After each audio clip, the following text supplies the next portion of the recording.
திமுக தலைமையிலான அண்ணா அறிவாலயம் அலுவலகத்தில் ராணிப்பேட்டை மாவட்டம் ஆற்காடு தொகுதியில் போட்டியிட திமிரி கிழக்கு ஒன்றிய திமுக செயலாளர் அசோக்குமார் விருப்ப மனு தாக்கல் செய்தார். 2026 சட்டமன்ற தேர்தலை முன்னிட்டு தனது ஆதரவாளர்களுடன் சென்று முறைப்படி மனு அளித்தார். இந்த நிகழ்வு ஆற்காடு அரசியல் வட்டாரத்தில் கவனம் ஈர்த்துள்ளது. செய்தியாளர் கார்த்திக்.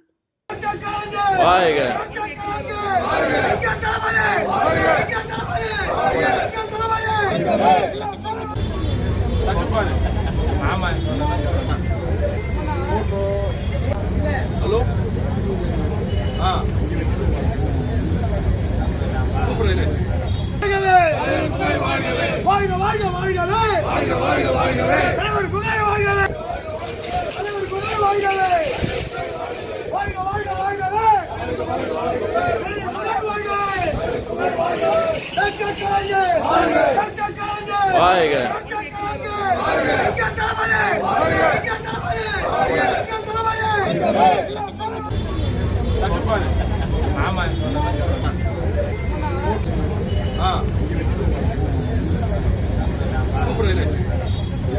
இல்ல வேண்டாம் அவரு இது சொல்ல தேவை வர பண்ணி உள்ள வச்சுக்கலாமா?